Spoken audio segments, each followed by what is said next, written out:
Hey, beautiful people, and welcome back to another episode of the Good Up podcast. If I sound like I do ASMR for a living, it's because I'm sleepy. Hey, And the Isa, stop, dedication is real. stop teasing me because you know all I want. My biggest, that should have been my birthday wish. I just want an ASMR episode. I would not have been able to grant that wish for you. I love you so much, but an ASMR episode would be so much overstimulation for me. If y'all want an Too ASMR much. episode, DM the podcast page. I will, me and Join the Dylan, Patreon. join the Patreon, first of all. If y'all want an ASMR episode, join the Patreon and me and Dylan will record one together. Like it'll be a special Yep. episode. And me and Dylan will put together a whole ASMR setup. Yep. And y'all could even put requests for what y'all want us to do, how you want us to, drag stuff. Me and Dylan will do an ASMR And episode for our patrons. it will be the one episode of Good Up that I have never listened to. Okay. I know that for a fact. It I will not be love me. And you know the thing, I don't like to hear people chewing, but like the sound of like the sand being scraped on that plate just makes me feel so good. And then when the Certain girlies be like things. doing the mic, I'm like, yes. Yeah, And but then I whisper and shit. I don't need to feel like you whispering in my ear. I don't know you. I mean, I know you, but I don't know. The good thing is that your mic is not set to pick up whispering because it's set for the podcast. So I really enjoy when you try to do ASMR and the mic don't pick it up. I don't wonder. I don't be like, she's so. I don't know when I don't listen back. I'm like, did she really cut out my ASMR moment? Nah, All it's then the not mic. in I cut it out. Is that a mic is set for this, like for talking. So when you start to whisper, it thinks that it's background noise and it'll cut it out. Okay, well, good to know. I need to figure out what to do about that. Maybe I'll get myself a special mic just for my ASMR I mean, dreams. you could use the same one. I'll show you everything you need to do to set it up. I just won't be there with you. That's all I'm saying. I support you from a distance. Never mind. The episode ain't gonna never happen because I don't touch the mic settings So you ever. want me to sit through the ASMR? No, you don't have to sit through it. If I didn't know that the mic was set just for my talking. So if I have to Yeah. change the mic settings and then change it back, y'all ain't getting that No episode. man, it's Sorry. it's just a little button switch. We could get anyway, we diving into ASMR. I'm Good like, good morning to the people them. It's funny. Every time I say morning now, I feel like everybody know exactly what I'm talking about. Yeah, today is a great day. We have a special guest back on the episode. Gabrielle is here, as the Patreons can see, because when you subscribe to our Patreon, you you get see access to everything. the footage of all of the episodes. And Yes. I know some people in the Virgin Islands have a problem with that. I'll talk about that shit later. But Wait, they have a problem with what? that's my hill I gonna die on. We're gonna talk about it later. Okay, hey, Isa, tell me what level of cussing I doing this all in the morning. I don't know. We're Okay. gonna see. We're gonna see how I feeling about the level of cussing. Okay. But yeah, thank you all. I just want to start the episode by saying thank you all. At this point, this is the week of April 1st when we're recording this. We just wrapped up our Virgin Islands History Month series. And we gained a bunch of new followers from that. A bunch of people have now started listening to the podcast. So if you are a new listener that came here either through our Beyonce videos, because those did really well on Twitter, or our Virgin Yes. Islands History Month series, thank you for joining us and welcome to this chaotic love fest that we call Good Up. That's exactly what it is. Thank you It's a guys. And chaotic thank love you, fest. Hey Isa, for committing to that series because it was really good. That was dedication that I may not show you ever again because that was a lot of work. But maybe we'll see next year. Who knows? Um, yeah, so welcome again to Gabrielle. We're so happy to have you back. Gabrielle was on a previous episode where we talked about the places that we're from, the things we learned from our places. And we wanted to bring Gabrielle back because we had a really important comment. We started to dive in on today's topic essentially, but we didn't get to really get into the nitty Hmm. gritty. So, hi, Gabrielle, and welcome. Welcome. Welcome Hi, back, thank you so girl. We much. love having you. I'm so excited. I've been excited ever since you guys reached out and a little bit nervous because I feel like sometimes I think when these type of topics come up, there's a lot that I'd like to articulate. Mhm. And sometimes your mind's moving faster than your words, and Mhm. and then at the back end you're like, oh wow, I wish I had say XYZ, or I wish I had explained a little bit more what I meant. Mhm. Because it could get kind of I guess emotionally charged. Yeah, And that's yeah, okay. If you're not emotionally charged by something, are you even passionate about it? yeah. It's such a complicated and big topic. So we Yeah. absolutely feel you. And that'll happen to me all the time. Sometimes we'll be listening to an episode, like in retrospect, the episode will go live, and I'm like, why did I say it like this? Why didn't I add this? Yeah. I wish I had said this. So I've you know had what I moments do? like that. I don't Yeah. go on Facebook or Twitter and I don't live tweet the episode and add all my additional thoughts that I wanted to say in the Yeah. episode. Because thankfully the internet is here and we can say whatever we want on it. So That's true. I'm probably never gonna do that. But wow. like change like I mean there have been times where I'm like, damn, I wonder I should have worded it like this or like I that, but don't I'm I like don't change it per se, but if I want to like to expand, add more. yeah. Yeah, I've considered doing it and then I'm like, it's already out there. Even if I do go on and try to clarify, who's to say people gonna actually the people who listen gonna actually see it. So I'd just be like, Yeah. hey, it is what it is. People The gonna take same. it. Yeah. So I don't do it for me, especially the Beyonce episode. I will say last week. Last week was our, well, not last week. When the Beyonce episode came out, that was our like raw first reaction. Mhm. Album just come out. Yeah. Oh my God. And then days later, I was like, oh, I've ingested this. Like, I probably don't Yeah. even feel the same way about certain songs. And now that everybody thinking that I like this one song this way, but I like it this way. So I was like, And that's whatever. okay too, because I feel like that's inevitable with a Beyonce album. Like Yeah. it's It inevitable changes to over time. it's gonna change over time. Your favorite song is gonna change over time. So that's understandable. I think that's natural. It makes sense, especially when you give in a live reaction. Like it's cool. People expect that. And that's relevant to the topic today because we're going to talk about how our views on certain things have changed over time. Okay. But before we go into that, y'all know that we have two segments. We always do them every week. You ain't new to this, you true to this. The first one is Spotted Being Good Up, where we celebrate people in our lives, regardless of who they are, for being good up. And you could be good up in a number of ways. So, Deidre, I would like you to go first. Oh, I was Who gonna did you invite spot? Gabrielle to go Oh, first yeah, because she's our guest. Okay, so I wanted to highlight Adam O. Adam O. So because I do social media, I really like have a deep admiration for people who do social media well. And Mhm. I feel like Adam O, considering that his notoriety comes from his music, I feel like a lot of people don't really give him the credit for how much of a social media genius he is. Mhm. And the way he takes soca music, which Mm. has been an ongoing genre within the Caribbean region, and continues to revolutionize and reimagine what soca music looks like and how we engage with soca music, and the Mhm. beats that he's mixing to create a new sound to soca, Mhm. I just find to be really inspirational.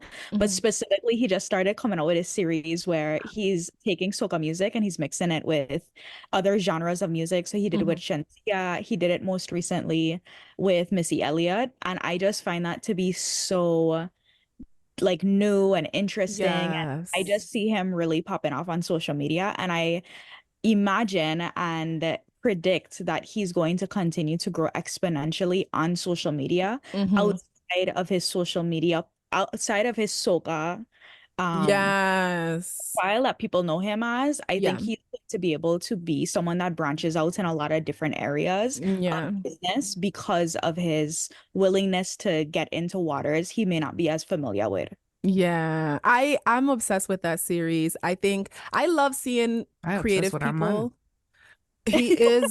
Listen, he's worth being obsessed over. Just looking, I'm like, look at this man.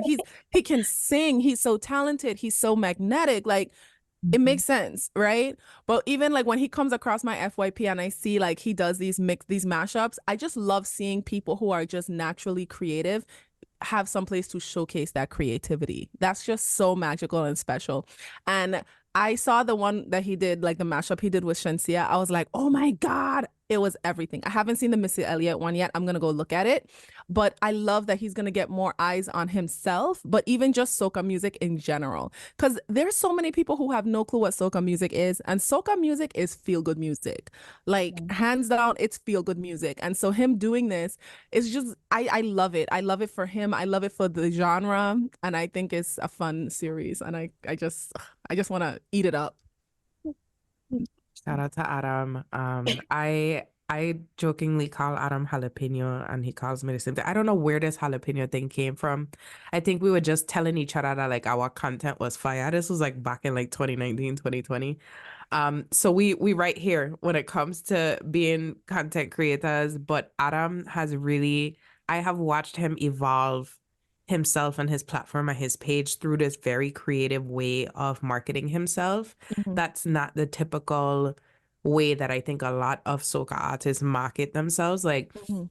it's not just, hey, listen to my new music that comes out. It's like, here's why you should listen to my new Yeah. music. Here's all the ways that I could perform this music. Here's this new creative way I could do it. Like, he's just, like you said, just very dynamic, but also Adam is literally killing it. Adam went from, having maybe one or two singles out a couple of years ago to I Went Home. And when I tell you, Aisle 95 is paying this man rent, like Adam O was coming on every 2 minutes in a different commercial. Like Adam O is the king Yes. of the airwaves in the Virgin Islands. And I was like, by rights. I wasn't even mad. Period. I was like, So that's Adam again. Good for you, so Adam.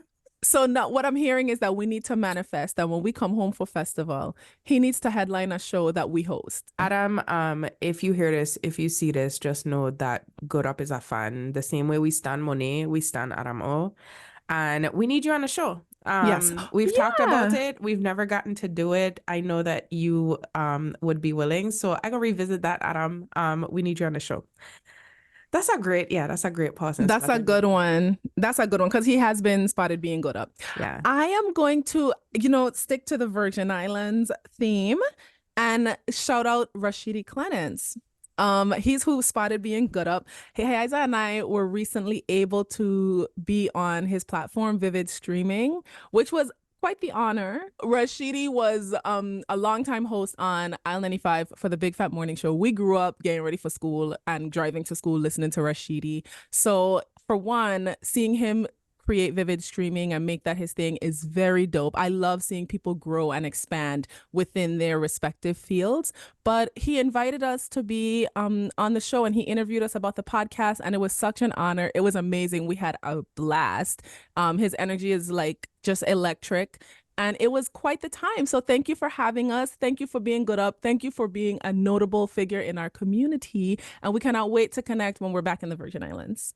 Yeah, we love you, Rashidi. And it was a beautiful moment, I think, to be able to give Rashidi his flowers for how he has inspired us as creators, but then also to receive our flowers from Rashidi. Like it didn't process when it was happening, and then afterwards, like, lately I've been a sap. So I actually got emotional afterwards because I was like, wow, like this person that I admire so much was like gassing good up on his show. And I was like, it was great. And I think that's the thing that made it so special because like he's been doing this for so long.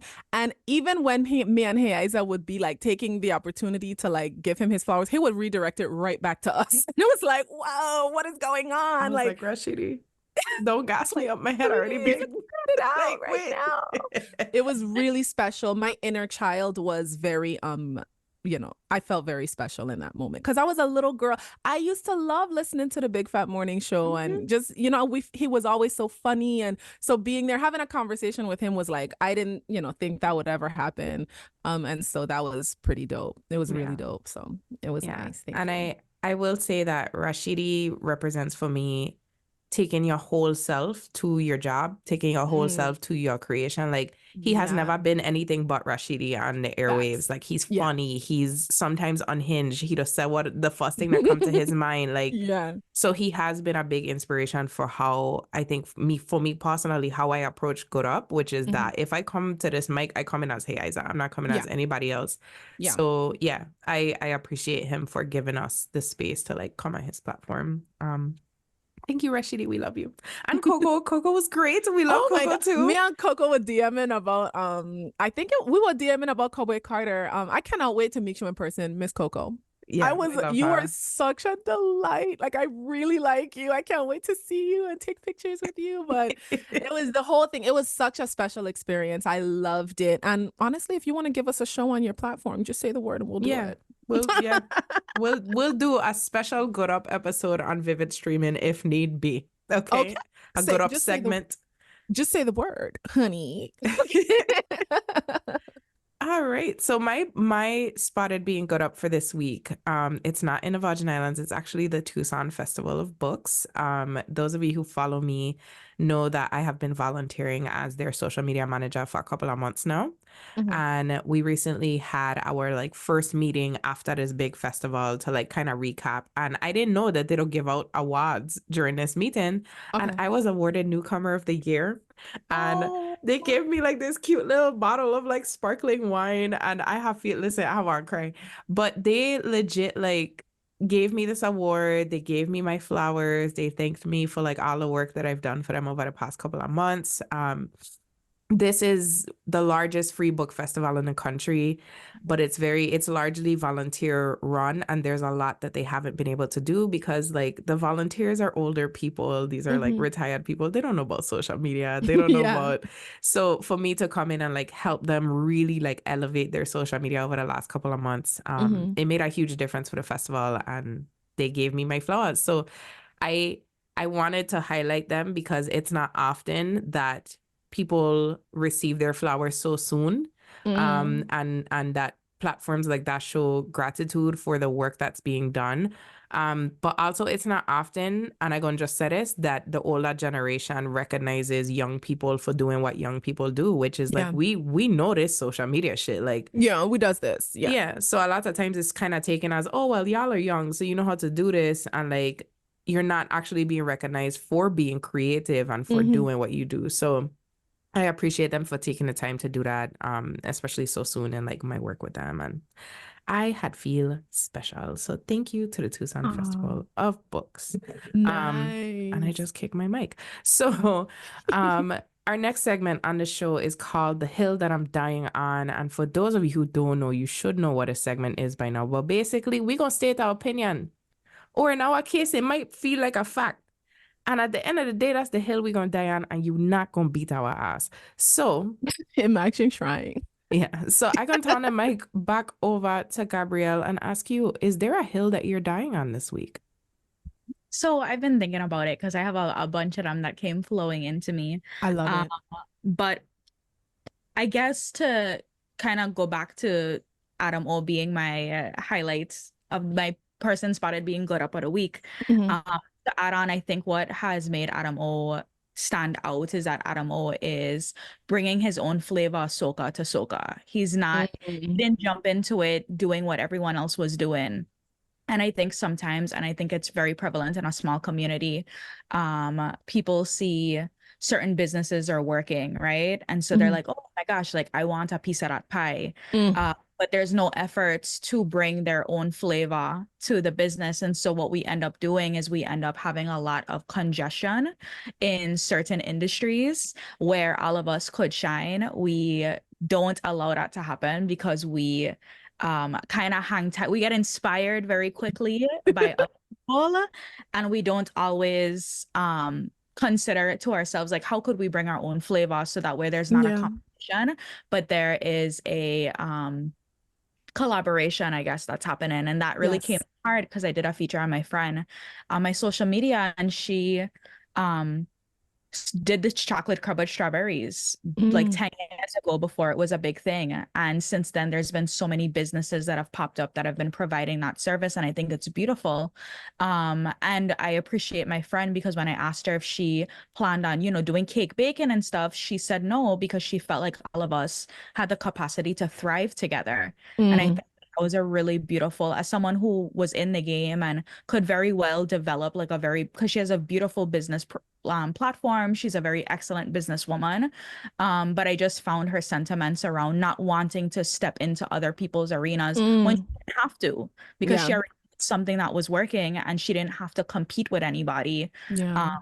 to do that. She could allow other people to thrive. And so I think that that's kind of the hill I'm dying on this week, that I love that we're starting new businesses and we're entertaining new ventures.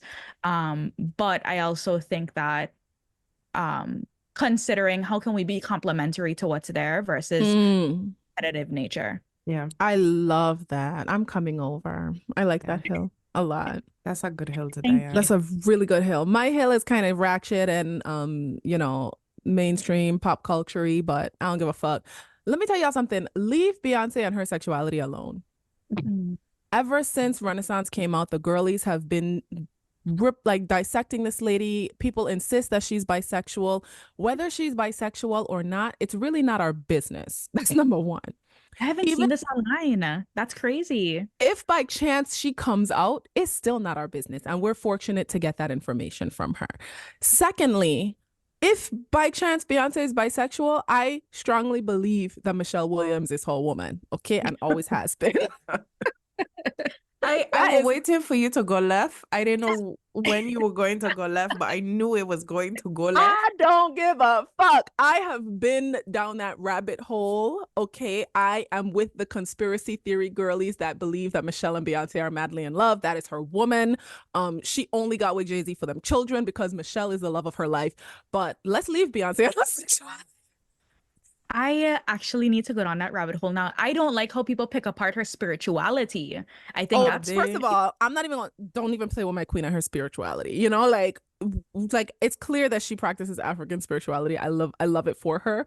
I love it for us. But I'm not even gonna touch that one with a 10-foot pole. But people, ever since Renaissance came out, people have been insisting. People really was convinced that Renaissance was her coming out. And it's like, calm down. Like, even with the song she did with Miley Cyrus, Two Most Wanted. That's such a beautiful song. I love that people are starting to listen to love songs from the perspective of like friendship and even self. Like me and Diamond have been doing this for years, where some of the most lovey-dovey like love songs, we actually sing those songs to ourselves or each other. So like I have like a self-love playlist of like love songs, and I sing them songs to myself, to my inner child, to different versions of myself. But it's nice to hear people listening to like what would be considered a traditional love song and listening to it from the perspective of best friends, right? Even when we listened the night of the album release, Hey Isa only heard that song from the perspective of our friendship. And it's beautiful. There's most of the people who listen to that song, because she did it with Miley, they're like, oh, it sounds like a song for friends. I saw one lady on TikTok bawling her eyes out because she's like, at first she listened to it as a love song, but then she listened as like a dedication to a best friend, and now she can't unhear it that way. So most people are seeing it that way, but most people, because Miley Cyrus is an out and proud bisexual woman, people are like, why would she do a song like that with Miley Cyrus if she wasn't bisexual? She's trying to tell us something. And it's like, no, she's not. Like, maybe she just wanted to include Miley Cyrus on her album because it's a country. Well, it's a Beyonce album that has a lot of country music on it, because she done told us it's not a country album, it's a Beyonce album. All that to say, leave that lady alone. Yeah, I think it's interesting how, as a queer community, we've kind of have this established rule, this unspoken rule of like, if somebody has not come out, has not blatantly stated what their sexuality is, that's none of your business. Even if you speculate, even if it's none of your business, like speculating about people's sexuality is essentially feeding into the same thing that cis hetero people do, where they want to have ownership over whatever it is, like they want to define you according to your sexuality. Yeah. So when the queer community does it, I'm like, are we losing like focus? Like Beyonce has not come out and said what her sexuality is, so why are we over here theorizing on it? And I think a part of it too is queer people have gone so long without seeing representations of ourselves in mass media that sometimes we look at celebrities and we want to dream big. We want to hope that the celebrity is a part of the gang, right? Like a part of the community. But if they have not come out and said it, then it's not to say we assume they're straight or whatever. We just don't assume, period. Like that, that is the respect that we give people when it comes to their sexuality. So yeah, leave that lady alone. Leave her alone. I'm like, that wasn't that my hill to Diane the other day or whatever last episode when I was like, you don't know that lady? You don't know that lady. You don't know that lady. Like, and the thing is if by chance she is bisexual, y'all making it a lot harder for her to want to come out. And again, she doesn't owe it to us to come out, whether she's bisexual or not. She doesn't owe it to us. And that's always been like my hope, is that we get to a point where queer people don't have to come out, because I didn't have to come out as straight. So it's like, no, like leave people the fuck alone, because the reality is their sexuality has nothing to do with us. Nothing. This is Not why I it love only. Queen Latifah, because Queen Latifah has never outright said that she is a gay woman. She Yeah, has been known to be in a relationship with a woman for decades and yeah. has never even acknowledged it because it's none It's none of of our our business. business. What is it? It's none of our business. The only person whose business it is the person she laying with every night. Okay, it's not our business. It's And not our mine, business. because I wish it was me, but that's a story for another day. Regardless, leave Beyonce and her coochie alone. Oh, Thank Jesus. you. Just to add, I also think we're Mhm. making the foregone conclusion that Beyonce has figured that out on her own. You know, we think, oh Oh, yeah, you know, like she's a woman and she should have already come to terms with what her sexuality is. But I could imagine, like, I put myself in a place and I'm like, you know, if people are making speculations about my sexuality and had already deemed that maybe I was bisexual or that I was gay, I myself hadn't come to terms or hadn't mhm. had the opportunity to explore that within myself, I I would feel super like offended. Like, how dare you Hmm. presume to know something about me before I I don't even know even it's about know. myself, you know? Exactly. Yeah. Yeah.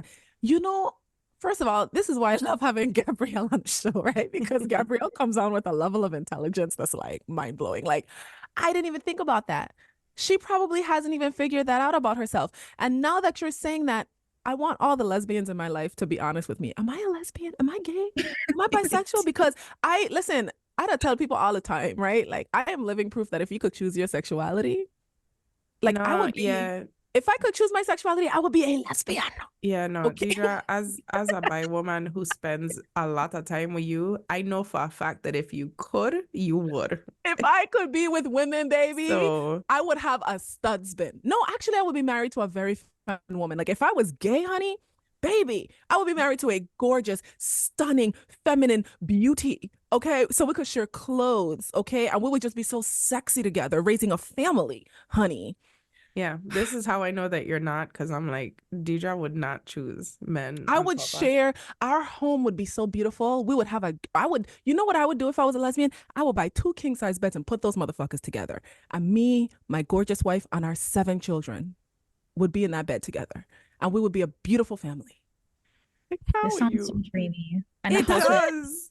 right? the house would be clean all the time, no pee on the seat, all the Right? things. Listen, And then our periods would sync. And then it would be like a thing, like we would make sure to plan our time off from work. And we would take the week off from work every month so we could just drop them fucking kids to school and like lay up in the bed and eat snacks and just be madly in love and take care of each other and then go like in the yard and take care of our pets and our plants. It would just be a beautiful life.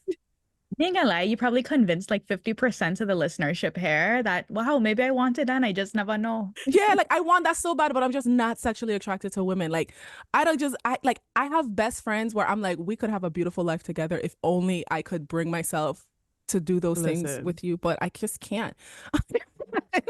I definitely know I have somebody listening to this that was questioning and I was like, yeah, no, I'm Yeah, gay. like So if we did that for you, thank you. You're welcome. Welcome to the club. I don't envision my life as a lesbian a lot, but I just can't bring myself to have sex with them. Oh my I'm so gosh.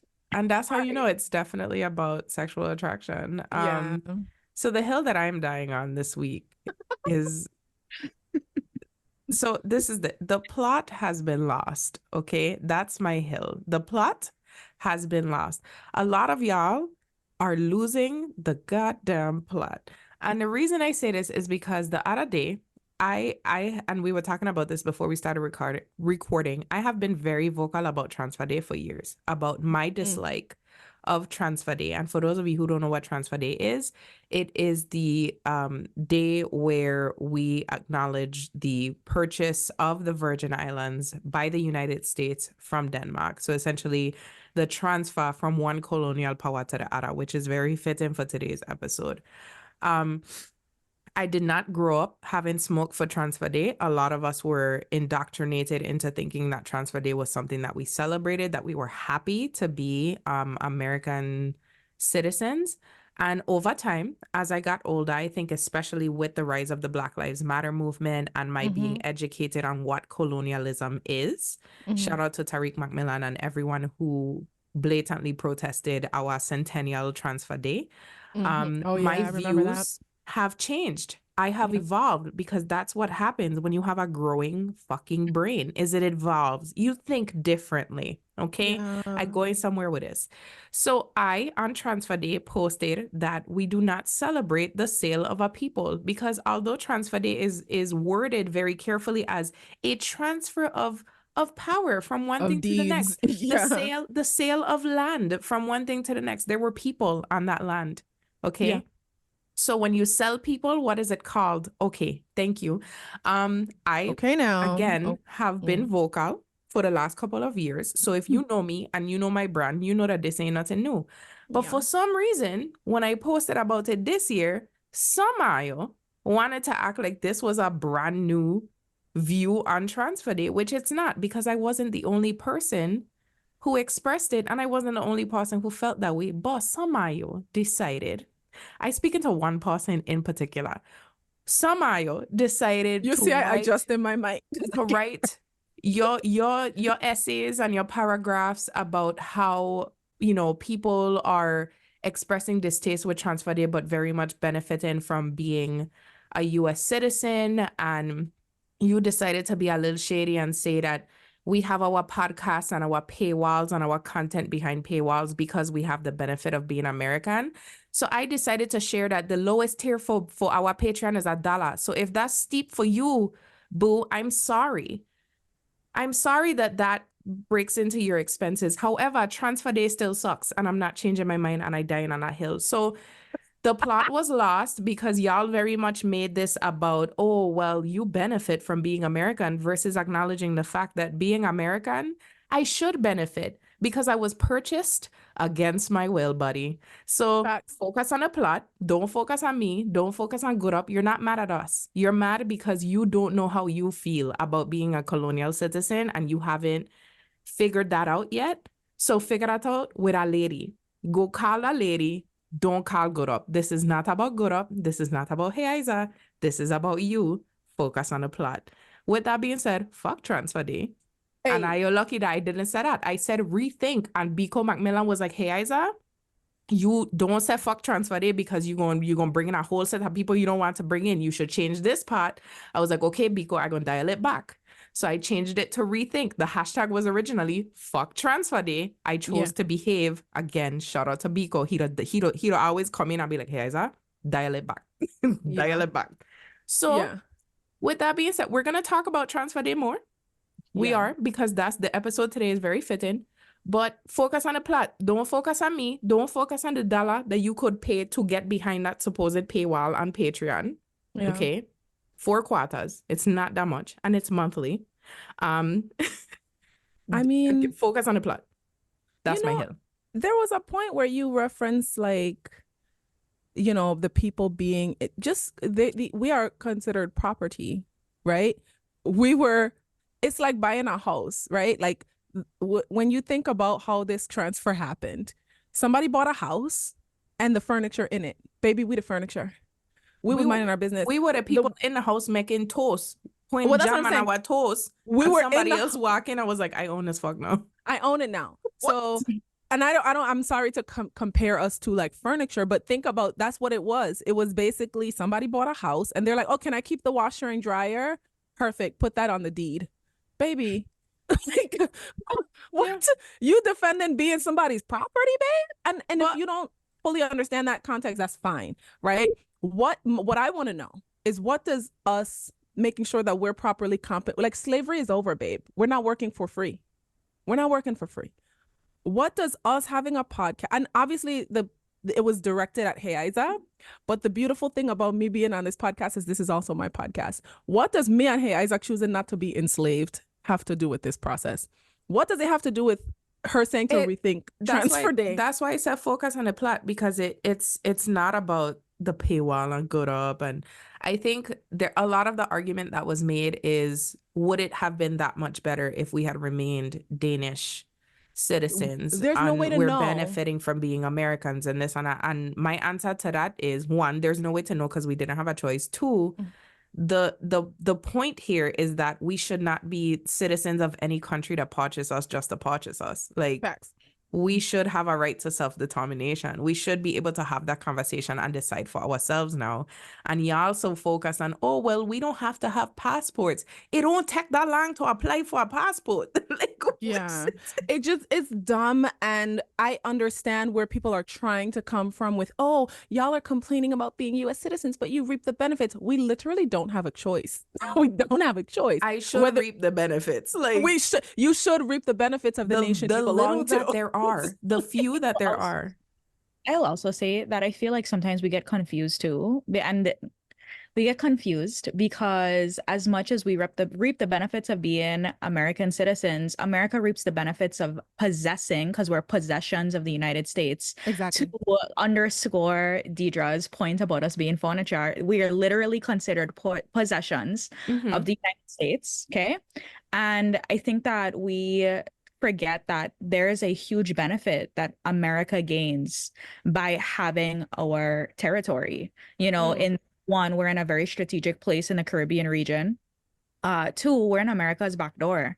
And so when they purchased the Virgin Islands, they didn't purchase it because we had such a robust culture and the people was amazing. They purchased the land, and inconveniently, people were on it. And just a few years after the purchase, the president of the United States came by and was like, this is an ineffective poorhouse, and I regret ever purchasing it.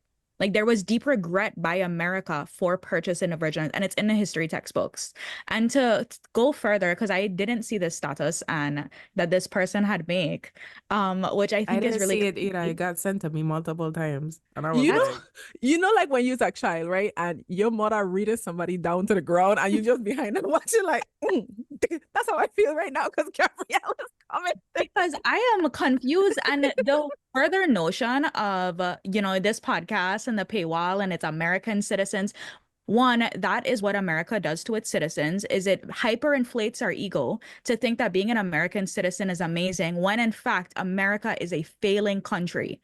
Okay, we are literally failing, and we're seeing the effects of that failure before our very eyes. But to take that further, if we had to sit on and compare it to Denmark, Denmark is one of the top in education. They have free universal healthcare. You get free university, and on the scale of happiness, the people of Denmark always ranks #1 for the happiest country in the world.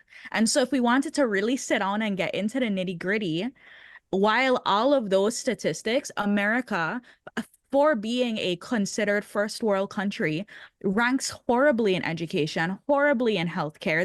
This is one of the sickest countries in the world, developed countries in the world, one of the poorly educated countries in the world in terms of test scores, but also the people here are not happy. And there was a recent statistic that came out that said that America has never been more unhappier since they started the statistics, because they're gaining more of a millennial and Gen Z perspective, and we are an unhappy generation, or an unhappy group of generations, and the unhappiness is continuing to grow.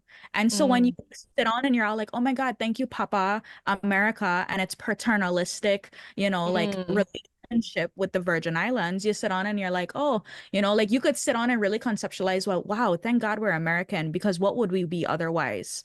But then when you peel back the layers of that, that's the internalized colonialism we come in to talk about now. Yeah, that's a very destructive mindset. It's what kept people enslaved for so long. And to go further than that, like we like to talk about Queen Mary and celebrate the revolutions that happened in the Virgin Islands, but a lot of us would have been snitching on Queen Mary. A lot of us would have been saying, well, Queen Mary with her torch and her inflated sense of self. Where she even get a gasoline from? She must see T-Fit.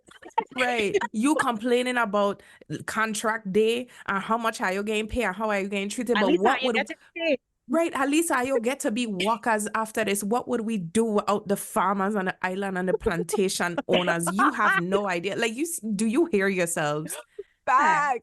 No, like that. It's so funny, Gabrielle. I'm glad you came in with the statistics, because the whole time Hey Isa was talking about whoever this mystery person is, and I'm definitely going to track down and find a way to drag. After this, I'm going to go.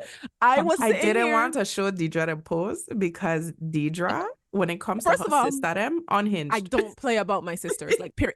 Hey, I don't know why she didn't send me the screenshots. Hey, as I say, multiple people send it to she, but she didn't send it to me because she know I would have went right to. I would have probably went in the posting comment section and say, "Mama, it's $1."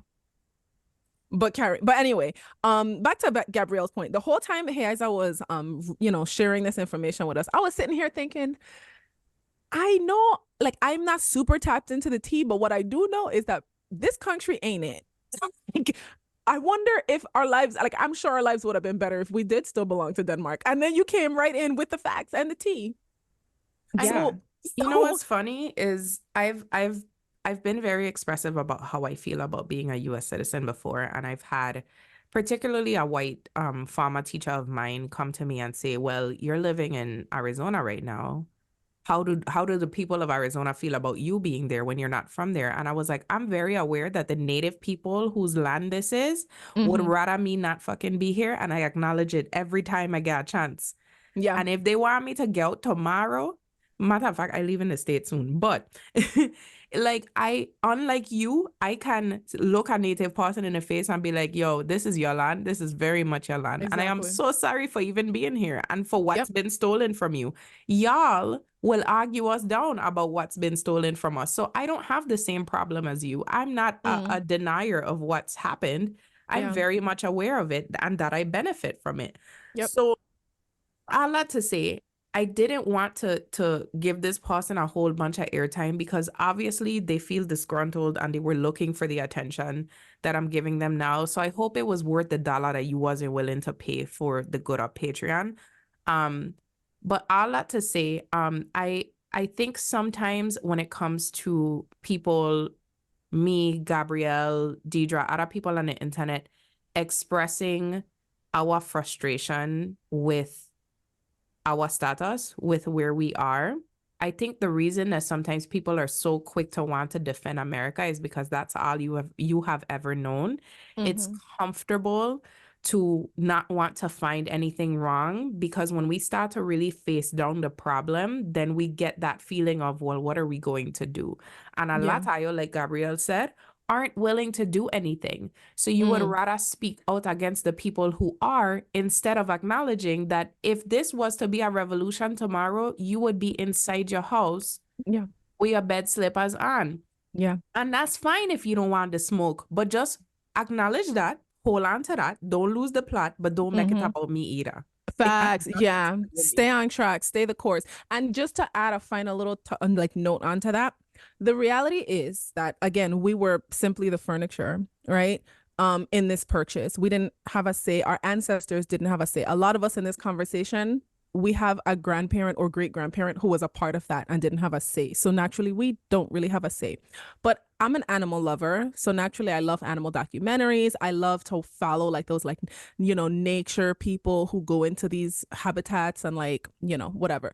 There's certain like wild animals that are in captivity that cannot be released into the wild because they wouldn't survive in the wild. Why? Because they were born in captivity. The only way they know how to get their food is by these humans who intervened into nature and been like spoon feeding them their food, right? Chopping up cows to give it to them. That's essentially us.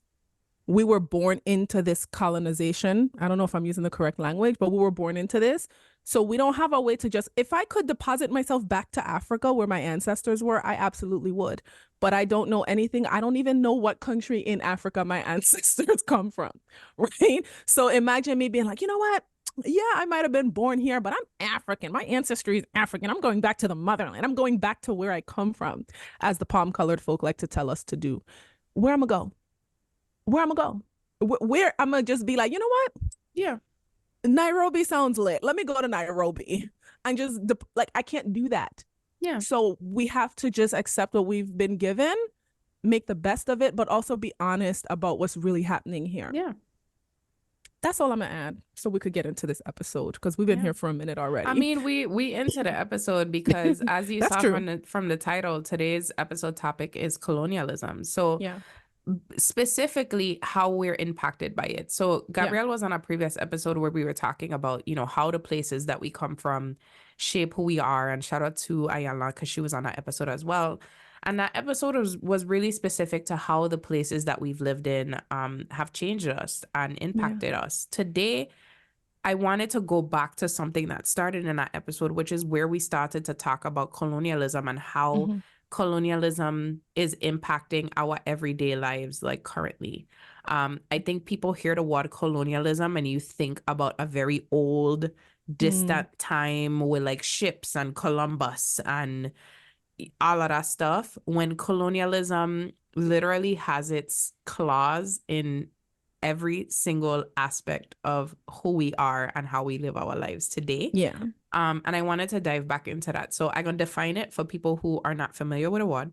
Wait, before you continue, I'm so sorry to interrupt the episode, but I wanted to share with y'all, and it's feeling very spiritual, right? Last night, my little cousin, who is, I think she's still in elementary school or she may be in junior high. She might be in middle school by now, but my little cousin reached out to me last night to tell me that the episode that Gabrielle was last on, her teacher played it for the class and it was part of their lesson. Oh, I was like, wait. nice. I was like, because she reached out to me. She said, "Cuz," she said, "your podcast, like we listened to it in class today." And I was thinking at first, I'm like, okay, these badass kids is, they probably. And I said, wait, your teacher played the podcast for you? I need to And go she back was- and listen to that episode. Was I I hope Did we wasn't cuss? cussing like sailors. But the funny thing was she didn't remember the title of the episode or anything, but she just said, all I remember, she said it was a really important conversation. And she said it really changed it helped us, it reshaped our perspective on things. And she said, I just remember that it was an episode about the community we come from. And I spent all night trying to figure out what episode it was. And I wondered if it was the colonialism episode we did before. And then when you described the episode, I said, oh my God, it was definitely the episode. The fact that, cool. and the teacher, shout out, she didn't tell me her teacher's name. Shout out to you. Yeah, I want to know who her teacher is. So I want us to DM that teacher personally and thank them for playing such like that. That's what we do. That's why we do the work that we do. Right? Like that's why we do this, so that we can have an impact on the generation. That's why we charge for our Patreon, because we're being used as Like, academic subjects.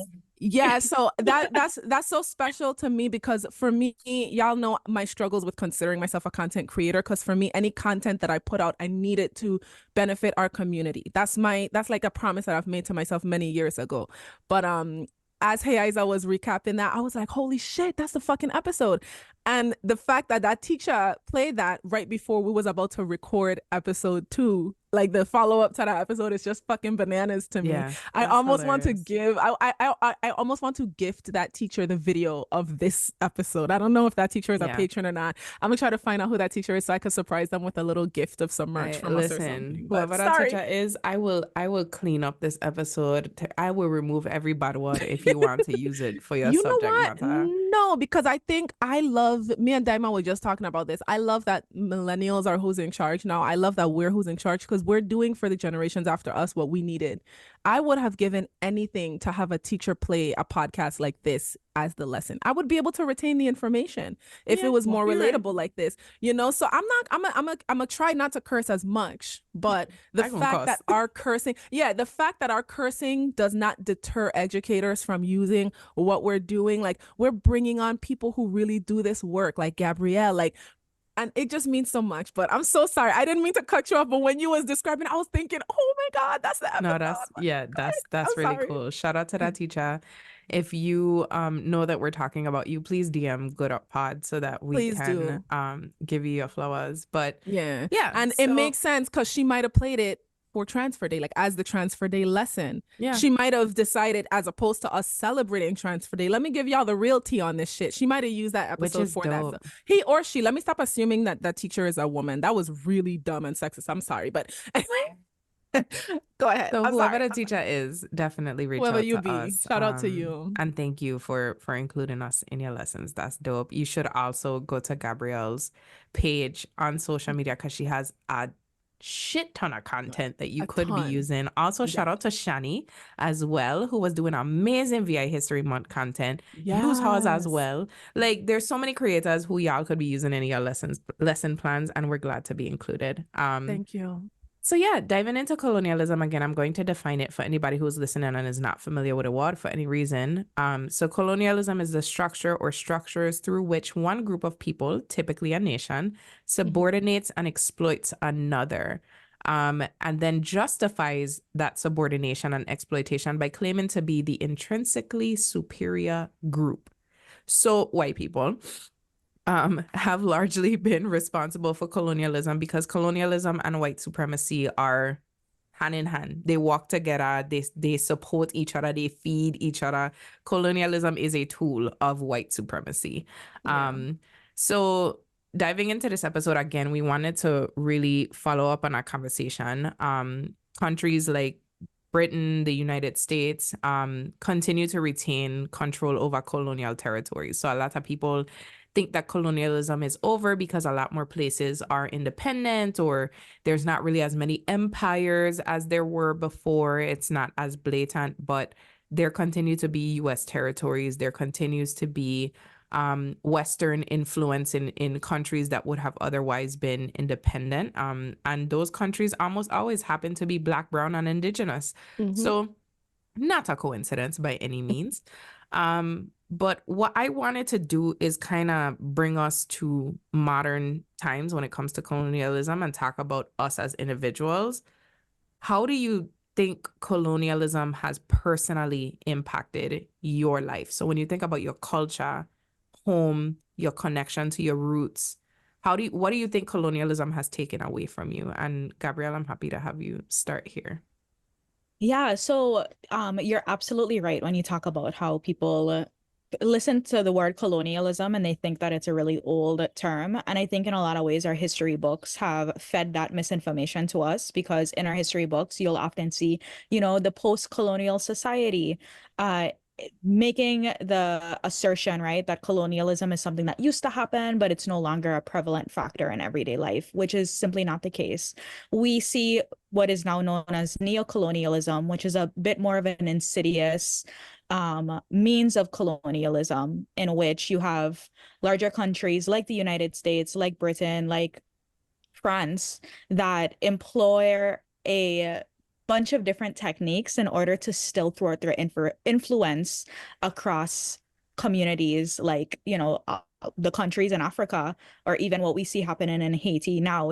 All of those are countries that have been affected largely by neocolonialism, because, it continues to happen. Or even China, I feel like when we talk about colonialism, China is often left out of the mix, but China is deeply much a perpetrator of the colonial construct. In terms of my own personal experience, so I come from it from a very interesting perspective, in that I am considered a Frenchie, and I create Virgin Islands content, and I find that sometimes people have the perspective of what gives you the right, because I am of a lighter hue, by all means, I'm white. And I think that it's really confusing for people who are unfamiliar with the history in understanding what gives me the right in order to talk about Virgin Islands history. And because of how long my ancestors have been here in the Virgin Islands, and if I have to be really honest, I have to start out with saying my French ancestors came here through the means of colonialism. Like, there was this desire to go to a piece of land and to colonize that land, regardless if there were people there or not. And as much as, when you look at a history of Frenchies in the Virgin Islands, they didn't necessarily partake in slavery. They also didn't partake in the liberation of the people who are being enslaved, if we have to be completely honest. And there was also a way in which, if they had gone to a different island, if they didn't end up in St. Bart's, where the odds were against them and the land was arid and they couldn't plant and they couldn't this and they couldn't that, and they ended up on a land like Dominica that has so much fertile soil, you would have seen the Frenchies we know today more than likely participate in the slavery construct that they didn't get a chance to participate in because of the poverty and the circumstances that set itself up. And so I want to start off that conversation because, as someone that comes with, and of course I have mixes of other races and lineages, of course, in my bloodline, but when you think about the predominance is that French influence. And I like to talk about it because it gives me a really interesting perspective, in that I come from a place of having a lot of colonizer blood, I guess, running me, right? Because that was the way of life. That was the thinking of the European world, is that you go out and you create conquests, right? You collect land.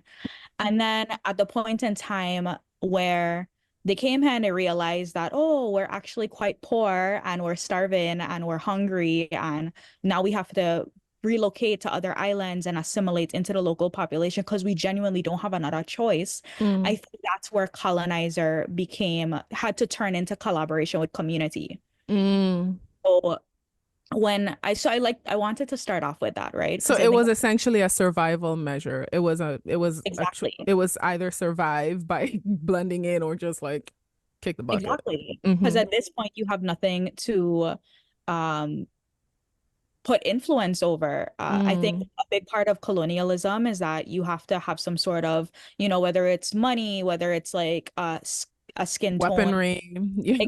Correct. And in Danish society, while race was definitely a factor in the way that the caste system was set up, poverty was worse than being Black in Danish eyes. And so when the Frenchies came, the Frenchies were considered the lowest rung of the totem pole, right? They didn't have no shoes. There was a lot of derogatory terms that were used against them, et cetera, et cetera. And their life in the community and their station, their caste system didn't change until the United States purchased Denmark, because up until then, Frenchies were seen as very ignorant people. They couldn't afford education, fishing, planting, these very, I guess, like servitude place jobs versus business ownership and, in large respects. So I feel like when I consider colonialism within my community, it's a very layered conversation that I have to have within myself, right?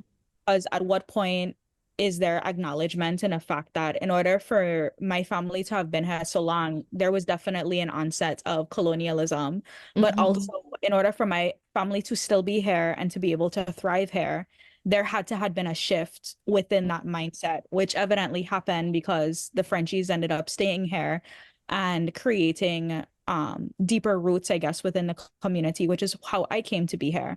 But I wanted to go through this because my family has been here for several hundred years. And so when we talk about people upholding, Virgin Islands culture and stuff, like I don't have another culture to go back to. There is no other culture for me to be able, or there's no land for me to like go back and be able to like see family or whatever. Like my family's here. This is literally all I have. This is and so when we talk about colonialism, and as it relates to my personal experience, I would say that I have seen a lot of ways in which it has positively influenced my community as it relates to our status with the United States. When you sit down and you look at the hurricanes that just passed in 2017, we were able to reap the benefits of FEMA money in a way that other communities, our Caribbean brothers and sisters, don't have that opportunity to benefits, right? So we recover a lot quicker. There's a stability that's gained a lot quicker. However, when you have that same conversation and you consider colonialism for what it is, our neighbors in Puerto Rico didn't have as easy of a time because they didn't have leadership that was willing to bend to the American whim. And so if we're going to have the conversation of colonialism, you can't have it without the end, right? Yes, we are able to reap the benefits of the FEMA money. And in order for us to be able to do that, to a certain extent, our leaders have to be able to navigate political spaces in which they may not be able to tell their authentic truth, in which a certain level of give that has to happen in order for us to receive, and we saw that play out as recently as 2017, where Puerto Rico literally suffered in a way that Virgin Islanders didn't necessarily have to suffer because we had a leadership in place that understood the strings and the political they knew how to like talk the talk and exactly. So that's a way in which colonialism has affected me. I would say I struggle with a lot of internalized colonialism. When we sit down and we consider our status as Virgin Islanders and the thought of like independence, it's overwhelming. And sometimes I sit down and question to myself, do we even have the capacity? Because like we have schools that we haven't rebuilt in like 800 years, and our health care system is not good, right? And that's kindly putting it. and we have so much like rampant corruption, and this isn't a this administration situation. We've had a rampant corruption for decades, Yeah, right? absolutely. Like rampant. And it's just like when you look at the corruption is also a product of colonialism. So it's Yeah. the end. Again, the end. It's yes, we have a lot of corruption in our community, and how much of our internalized colonialism breeds that corruption. Because if we had leaders going into office that truly believed in the Virgin Islands and the Virgin Islands people, would they be as willing to, make the deals that are made? Or would they be willing to be as amicable to the people that want to come in and create these businesses and, build up these hotels and all of the things Yeah. that are really great opportunities here? No, yeah, Right. that was such a good point. And I'm glad that you specifically touched on like your background like as a Frenchie and Yeah. how the Frenchies came to the Virgin Islands and like what that connection to the community is. Because I think a part of colonialism and what would be my answer personally is that existence of whiteness in me on a DNA level when my life experience has been so very much Virgin Islands culture Yeah. is where I battle the most with colonialism. Yeah. And I've said it many times on the podcast. I grew up viewing myself as a Virgin Islander, aligning more so with Blackness, with the Black part of my culture than anything else, even with the amount of Puerto Rican ancestry that I have. The Puerto Ricans in my family view themselves, most of them, as Virgin Islanders. There are some of them I walk in on them. But when I grew up and I did the DNA testing, and I think that was like a major like Like an point eye opener. It was an eye opener when I saw my DNA results, because it was literally like sort of the embodiment of what colonialism has taken from me, because I could clearly see this large portion of myself that is, has African ancestry, has indigenous ancestry. And then here comes the other half that's like, yeah, bitch, you're a colonizer. Like, what is going on? I was devastated. Like, I genuinely, you carry that in your energetic DNA, right? Yeah. There's a shame that you carry within Yeah. you that, Yeah. it's hard to reconcile. And that's sometimes what I experience. And I think a lot of us experience when you have that, like understanding and not. That's why it's the story of and, right? Yeah. I am a Virgin Islander and yeah, have to acknowledge the parts of me that, have gained from the colonialist construct. And it was heartbreaking to see. And I joked about it when it came out, and I was like, oh God, like, y'all, they got me. Like, it's finally, and it's not to say that I wasn't expecting it. Like, I am clearly not a fully Black person, but something about seeing how much of it wasn't, and knowing how my family looks, and knowing how many of us are just that type of mixture, because I don't have, and none of my parents are fully Black. None of my grandparents are fully Black. But for me, what the story of my DNA test told me was that there were enough of us in my family for me to be basically half, but not have a fully Black parent. Like, what that tells me is that colonialism has made its way so deeply into my family that, like, as much Blackness and indigenous roots as there are, it's still sort of mixed in. But and it's not even just about the DNA. For me, it represents like, damn, how much of my indigenous culture would I have known about if not for colonialism? How much of my Black culture would I have known about if not for colonialism? As a Puerto Rican who speaks Spanish, who has grown up being told by other people of Latin and Hispanic descent who are not Puerto Rican that my Spanish is broken and that we speak very wrong Spanish. Last year, I watched a video on TikTok where someone who is Afro-Borican, which is essentially what me and my family also are, he explained the fact that Puerto Rican Spanish is not broken. It's Taino language. It is Spanish mixed with Taino and African language. And some of the words that we use that people think is Spanglish or like Crucian Rican Spanish is actually us using Taino words that aren't Spanish and thinking that they're Spanish. So when I found that out, I was like, holy shit, I've That's a, grown up believing that I need to fix my Spanish. yeah. When you But need to fix your Taino. I need to fix, like, thinking that I need to speak better Spanish, but I was speaking the language of my Of your blood, the language ancestors, of my yeah. ancestors. And I remember having a conversation with my mother, and my mother was like, you know, you're right, because I've said this word to other Spanish speakers, and they're like, we don't use that word. Wow. It's the same with so St. Bart's is a very linguistically diverse place. And so my grandmother from my north side part of my family spoke patois, but her patois was considered broken French as well. And when you do the research, it is they call it, I think, an Antillean French, and that Antillean French came from Dominica. And when you look at the breakdown of Dominica, Dominica has the African influence, and then they have the indigenous influence wrapped into it, and then the French influence, which is why there's patois that is commonly spoken on the island, right? And so that's for language across the region. And it's another way in which our colonial mindset makes us feel like what is inherently our own is bad. Yeah. And it's bad, it's not proper.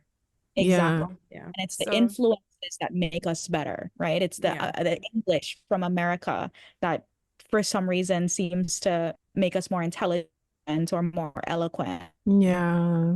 So Deidre, how does colonialism show up for you? How do you think it affects you? So even in hearing y'all's answers, it shows up in me genuinely like really not knowing much about my ancestry, except being a Virgin Islander.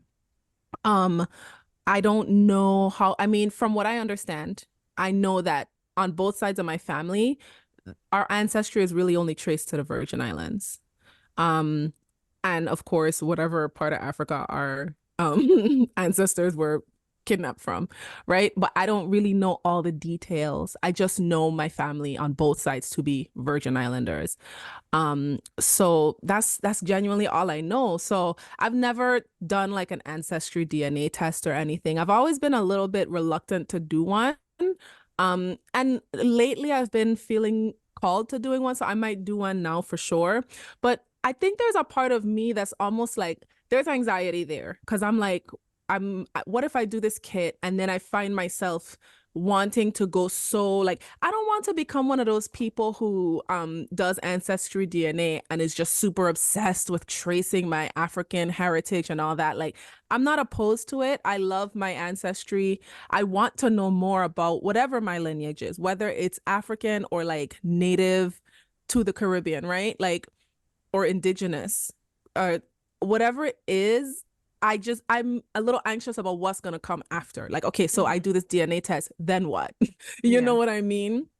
So I find myself just caring more about just the Virgin Islands because it's what I know. I was not even born back home. I was born in New York. All my grandparents are from the Virgin Islands. My grandmother was like a kid when they moved to New York.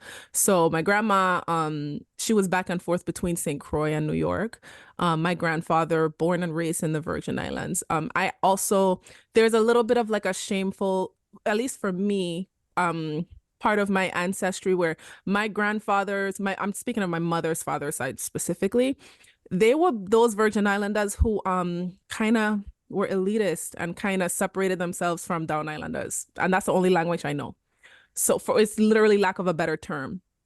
I know I've heard stories from other Virgin Islanders who grew up with my grandfather and his siblings and them, and they were known to be those Virgin Islanders who were proud Virgin Islanders and kind of looked down their nose at people who weren't from the Virgin Islands specifically. And this is me repeating what was said to me, so there could be some inaccuracies there, but these are the things that are shared with me, and that's not really all I have. And so that's where colonialism comes into play, because even like I don't even know what year my grandfather was born, so I don't know if he was alive during the transfer. I don't know like how far back it goes, like if their pride is in being just Crucians or if their pride is in being part of whatever colony owned the Virgin Islands at the time. I genuinely just don't have enough information. And I know that before I die, I'm gonna have access to more, right? I have to make it a point to connect with who's still here, who I can connect with. It's so funny because me and Diamond, before we started recording, me and Diamond we each had a dream last night that kind of coincided with the other. So it's like things like that are the really all I have, right? Is like my spirituality, things like that. But I am cozy right now in the mainland, in the US, right? Reaping the benefits of colonialism, if you will, but also being fully aware of the and. And the and is that I don't really have access to my ancestry. I don't know enough about my ancestry. And I tend to take like the approach that people from other countries take where they move to America and everything they gain in America, they send back home. That's how I treat my Virgin Islands like connection is. For me, everything I do is to pour into my VI community, even if it doesn't seem that way, right? I have to do it in layers. So my top priority right now is pouring into me and Dylan. And then whatever I have extra, I'm giving to our community by recording this podcast, by always proudly boasting about being a Virgin Islander, by simply encouraging somebody who's never left the States to go to the Virgin Islands, especially Black people. I'm always surprised when I meet people who have never left the country. So when I meet Black people who've never left the country but feel like they want more, I encourage them to visit the Virgin Islands. I'm like, baby, if you ain't got what's the word? A passport, come visit us in the Virgin Islands. We're gonna be happy to have you. And I always, especially Black people, because I'm like, yo, being in the Virgin Islands is different. You're gonna be surrounded by other Black people. As long as you come with the kind of respect that we're gonna give you, you're gonna love it there, you know? My mom was born and raised in New York. She was raised in a Crucian house. So like her household was Crucian, So she had both of those identities, right? She was a New Yorker, a Bronx girl, if you will, but she was a Crucian. So she had to still adhere to the culture that she was raised under. My mom is still in St. Croix. Her first trip to St. Croix that she can remember, she was maybe like 7 or 8, and it was because my granddad had gotten in a car accident in St. Croix. So they went to visit, and she bawled. She didn't want to go back to New York. And any chance my mom took, she would always visit back home. And then she moved us to St. Croix on a whim. She was like 28. I was 5. And she went to St. Croix for like her aunt's funeral, and she decided she didn't want to come back. And she sent for us, and she moved us to St. Croix. It was totally unplanned. The whole family was like, what the fuck are you doing? This is not going to work. She has not left St. Croix since. I mean, she's left for visits here and there, but she has not. When my mom moved to St. Croix at 28, she never left St. Croix. She's always lived in St. Croix. She raised me and Diamond in St. Croix. So all I have is St. Croix, and I'm okay with that. Dylan, he knows that he's from St. Croix. He's a proud Crucian, His father's family is from St. Vincent, so I'm gonna make sure to do what I can to have him, get to know that side of his family. But that's what colonialism has done to me. I wouldn't even say for me, but to me. Like, I only know St. Croix, and that's okay for me. Yeah, it kind of tells the story for you, and I think a big part of our lives as we get older, and what's important about what you just share about your mom is that she wanted to tell the story for herself, and she wanted to take some ownership over where her kids were going to grow up and what connection they were going to have to the culture. And I think when it comes to DNA testing, for me, I kind of had that same thing of like, why did I do this? And like, what is this going to change about how I view myself? Like, I was very worried about, I was like, if this thing come back and I am anything more than 50% white, I don't know how I'm going to feel about myself. And it was because it kind of happened around the same time that I was unlearning so much about how white supremacy works and how colonialism works. So I felt very like, oh my God, what is this going to change about my story? And for me, what I had to tell myself is, I already know my story. I'm a Virgin Islander. I have the outline of my story. I know who I am. All this is doing is painting in some of it and it's giving context for how we got here, but it's not telling me who I am, because colonialism has very much had an influence in who I am. Like, I can't control anything about that. And the only other thing that I wanted to add in terms of like what has been lost, I think for Virgin Islanders especially, there's a sense of like national pride that I think other Caribbean islanders and other people from the diaspora get to have, that Black Americans and Virgin Islanders do not get to have, in a sense. I think Virgin Islanders get to have it more, But I think what the US specifically has taken away from us is that ability to figure out who we are without the American flag flying over us. You know, Like, I see what you're saying, but I feel, and the reason why I feel, I don't know about other Caribbean islands, but we were under 7 different flags. yeah. So I think that's why we don't really get to have that like No, and national that's pride, because it's like, you know, like yeah. Jamaica is Jamaica, regardless of what, but Yeah. we're like, we're these tiny But little islands, you know, yeah. like. And that's why I wanted to specifically touch on the Black American experience also, because Black Americans talk all the time about how people will come to them and be like, you don't even know where you from. And they're just like, yeah, I didn't have a choice in that, motherfucker. Like, I Yeah, just here. Like, what do you yeah, want me to do about it? I'm from right. Texas. My whole family is from Texas. I grew Yeah, up in Texas. I cannot claim a specific country, a specific, ethnic background. I'm a Black American and I want to be seen yeah, as such.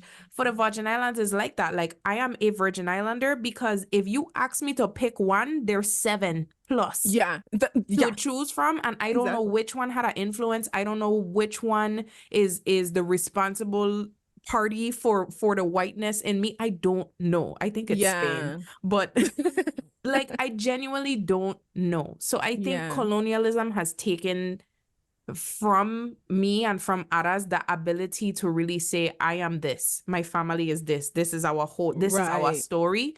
I Yeah, don't know what the story is. Yeah, I just wanted to say that I think that there's a lot of guilt that we pour mhm, on ourselves and that other people within our community unfortunately pour on Mhm. us. And so, I spoke about the guilt that I feel in understanding the background of the predominance of my bloodline and how that happened. You're speaking about the guilt of just kind of reconciling within yourself of, what your ancestry looks like, and how colonialism has played a role in that. And the people that move away have an extensive amount of guilt for leaving the island and yeah, taking their, pouring their efforts elsewhere and taking their education elsewhere and their skills and abilities elsewhere. mhm, And I think that we have to change a conversation that we want to have with ourselves, but mhm, also have about each other and the reasons why people are choosing to do certain things. So I have this thing in my head where it's just like, not all Virgin Islanders is Virgin Islanders in my mind, regardless if you born, mm, because there are people that I know born here, don't exist in Virgin Island spaces, don't participate in a culture unless it's carnival, mm, don't mm, talk in accents, and then they raise their families in spaces that are not in Virgin Island spaces. Most of their friend group is white, like they occupy white spaces. mm, And so they don't have the traditional Virgin Islands upbringing. And so in my mind, yeah, in my mind, I cannot consider you a Virgin Islander because you don't represent what I know my mm, represent, if that makes sense. yeah, And so I say that to say, right, that what I sit on and I think about it within myself is, okay, my family been here for several hundred years, and this is my home, and this is my culture, and this is all that I have, truly, mhm, I have. And so that's actually what inspires the social media that I do. It's what inspires the podcast that I do. It's what inspires the writing, the BI source that I do. It's the notion of this is my community and it's all I have. And I have a responsibility to give back to the community. And so when yeah, DJ is talking about how she lives in the States, but everything she does is intentioned for how can I support the community that is inherently in my heart, my community, I think that's where we need to that's the value we need to have. I know people that ain't born here and come here, they make it their home, and they have truly imbibed themselves into this yeah, community. They have truly made Virgin Islands friendships. They stand for the Virgin Islands. They mhm, uplift the Virgin Islands voice. And so in my head and in my heart, them people is Virgin Islanders because they yeah, represent, in my mind, the community that I know my Virgin Islands to represent. yeah, So I think there's things that we have to reconcile in our mind as it relates to our relationship with this colonial entity that has always been over us. And I yeah, also like to remind our people that we never had a chance to self-determine. There was never a point in time where Denmark was like, slavery is over. We know that we want to get out because economically this territory or this group of islands doesn't support our goals anymore because the sugar industry is dead and we can't yeah, enslave people no more. So you guys yeah, can have an opportunity to self-determine from here moving forward what your plan is. That offer was never given to us. Yeah, we And were so seen as an asset the whole time. whole And then the time. asset stopped being valuable to the business. Exactly. And so I'm Damn. happy you said that, right? Because something else that really gets me to the core of why we need to have these hard conversations and stop stifling each other when people are all like, hey guys, like transfer day may in fact be a problem. Instead of like stifling that conversation, it's an invitation for us to really explore what it means to be a Virgin Islander, but also where we see the Virgin Islands going forward. Because initially, a lot of us, I think, don't know or may have forgotten when the transfer was being negotiated, St. Croix was not intended to be transferred. St. Croix was going to remain with Denmark. St. Thomas and St. John were going to be transferred to the United States. And it was just because they wanted to sweeten the deal that they decided to throw St. Croix in to really force the hand of the United States to make the purchase because it was such a good deal. But if the United States was to decide this territory takes too much money, and it's no longer an investment that we're willing to uphold, they could very well chop us up and sell us off differently to different colonial entities. And these are the things that I think about when I think about a future of the Virgin Islands and understanding that our future does not inherently belong to us as long as we didn't have the right to self-determine. Yeah. And so you have to consider to yourself as a territory that doesn't have a say in where it is we necessarily move forward, right? There are a lot of things that we kind of have to consider in our minds. Today or tomorrow, a hurricane hits, devastating hurricane. We have a atrocious hurricane season that they're anticipating for us coming up. The United States gets enough direct hits. Their resources go first and foremost to the continental United States. The territories will always get what is left behind. We see it in the way that Home Depot brings in the cheapest materials to our Home Depot stores, and all of the rejects from the United States, they bring them here. We see it in other businesses, how Kmart has yet to put on a rug or fix the floor from the hurricanes because they don't have to, because we're not a part of the continental United States. Isn't our Kmart like one of the only Kmarts still open? I thought it was only like 2 Kmarts that still existed, and ours was one of them. I think that it's might be an like exaggeration, but I think it's like upwards of 5. But my thing is that when Kmart was open, Kmart had thousands of outlets in the States. yeah. They would never get away with the I don't know if I ever been St. Thomas Kmart, but the literal entire store is deplorable. Or when you walk into Office Max, the stench of mold is so high, Damn. right? That I try not to even go in there for anything. So I order all of my stuff online. Those are things they could not get away with in the continental United States. But because of our colonial feature and construct of what we are existing under, there are ways in which you have these companies that can get away with treating us however, but it is also a reflection of how the United States navigates its relationship with us, because they truly could treat us however we want. And we're always like, oh, well, we went and we sit down and we created a constitution, but we ourselves couldn't get the constitution finished. We forget to the end of that, which is even if we were to develop a constitution for the Virgin Islands, Congress has to approve it. We don't have sovereignty and autonomy over the laws of our land. That is not our right. That's just how it is. And when you sit down and you look at the doctrine that guides the possession of the territories, we're under the insular cases. The insular cases were created in the early 1900s, pre-civil rights, pre all of the movement, the suffragette movement that happened. When you sit down and look at those insular cases, it tells us that we are alien races and savage tribes. That's literally what it says in the doctrine. Language in it. Yeah. Exactly. And it says that we don't get constitutional rights, right? And so you have just recently, I think back in 2022 or 2023, Right to Democracy was trying to fight with Congress and be like, hey, like the insular cases are inherently racist and should not be what we use to govern the territories. I don't even think they went forward and had the conversation. They dismissed it because they didn't think that it was important enough to have that conversation.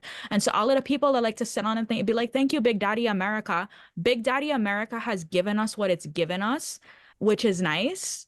But also there is a lot of ways in which we are sitting in a very precarious situation. And when you look And I like to look at our circumstance in the grand scheme of what's happening in the world, because when the United States sneezes, the Virgin Islands catches a cold. Whatever happens in the United States, it trickles down, right? Absolutely. And in a lot of ways, we are a vulnerable community. We are a small community. We don't Yeah. have a lot of resources, and we are binded by United States and Yeah. whatever they decide to do with us. The United States right now is in a very precarious situation as it relates to the way that they are navigating world affairs, as it relates to the National Reserve, the dollar, with the Yeah. influx of BRICS coming up, and more countries are aligning themselves with the new BRICS financial system. The United States that we've come to love as, oh, you know, like this is the major world power and they have the best military in the world, that is shifting before our eyes. And we have to pay attention to what's happening with the United States, because we are contracted to that country. Yeah. So I just Shit. wish we considered like the forward thought of what it means to not have a say in your own destiny, and what it means to Right. sit down and be like, oh my God, thank you, America, for all that you've given us. It's been sweet until it isn't anymore. And Facts. anymore is coming up. Yeah, It's coming. it's very much, and when I say this, I want people to know I'm not trying to make light of abuse in any way, but it's giving you are in an abusive relationship, and because occasionally your man buys you flowers, be they wilted, be they the $5 flowers from Walgreens that have been there for 3 days, in your mind you're like, but he buys me flowers, but he also beating your ass, girl. Yeah. So that's and your to- man, and you gonna stick beside him, but you look dumb. And to add to that, right? Let's say you're this woman who's in this abusive relationship with this man, right? And he's beating your ass, and you know you're able to eat because you know he gives you grocery money or whatever. But what happens when that motherfucker dies? Then what? Did he have life insurance? And that we're looking at with that's the what's going on, because our abusive nigga about to die. How we gonna feed the kids? Correct. And when you also look at the situation, so this is another face. I'm sorry. Sorry, Gabrielle. It's the way DJ says stuff. What about the kids? What about the kids? Y'all know I'm always concerned about these babies. Go ahead, Gabrielle. I'm sorry. When you look at what's happening, our relationship with China is in the trenches, right? China has started buying up a bunch of land in the Caribbean. Okay. So that is another instance of the neocolonialism that's happening. So they're going to our Caribbean brothers and sisters and they're saying, oh, you know, for instance, Jamaica, you guys need a children's hospital and you guys need this really major roadway to be built in order to improve commerce in your community. So in exchange for this, give us some acreage of land, right? And so China has been able to get a foothold on multiple Caribbean islands. Today or tomorrow, the United States and its relationship with China falls apart.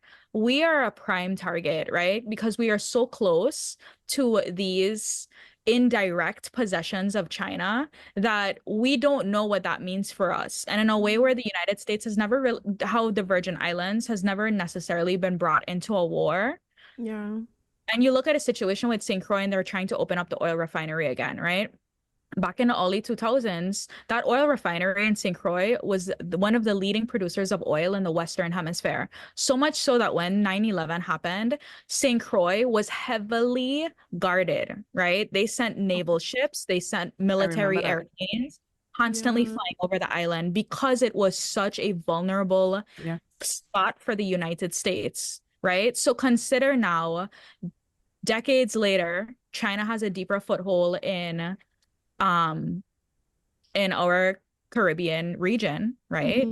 So much so that in a lot of ways they indirectly, like, because of how much debt some of these Caribbean islands are in regards to their relationship with China, and a lot of people have been coming up and warning the Caribbean nations like, hey, like China is not doing this from kindness, they're doing this because it's a way to indept you into having sort of alliance with them. They're not doing this because they want to support your community. They're doing this because they're trying to gain footholds.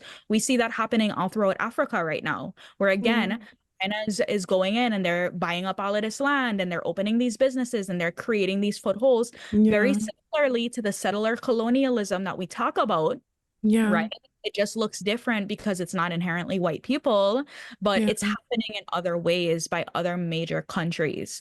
And so we have to consider our future, because for so long in the Virgin Islands, we've been very reactive to the things that are happening around us. And I don't mean to be Yeah. doomsday, and I don't mean to be a conspiracy theorist, but I think that we have, when we consider, right, our future, we have to consider the entire future, because we don't live in Yeah. a, and our connection to the United States will always be something that creates ramifications for us, whether they're good consequences or bad consequences. Yeah. Yeah. Shit. We can't, it's so I don't think you're being, doomsday at all. I I don't think you're think so being either. realistic, and I think we can't keep walking around with our heads down, acting like all of this stuff doesn't exist and all of this stuff isn't happening just because It's we're true. comfortable.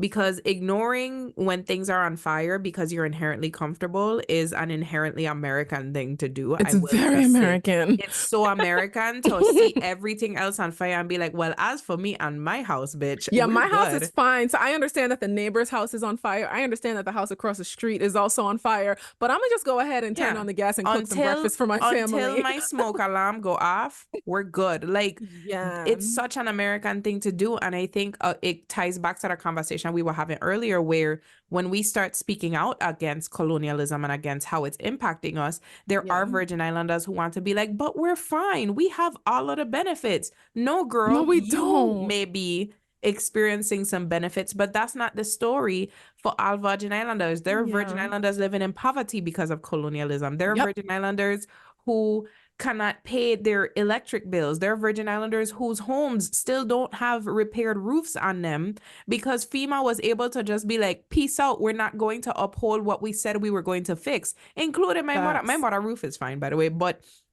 FEMA came to her home, inspected her home, said everything they were going to fix, and then left and didn't say anything, just Yeah. leave. So the fact that they can get away with that, and we're still here talking about all of the benefits that we reap, what really are the benefits? Like, It's true. Because there's what are really the none. benefits?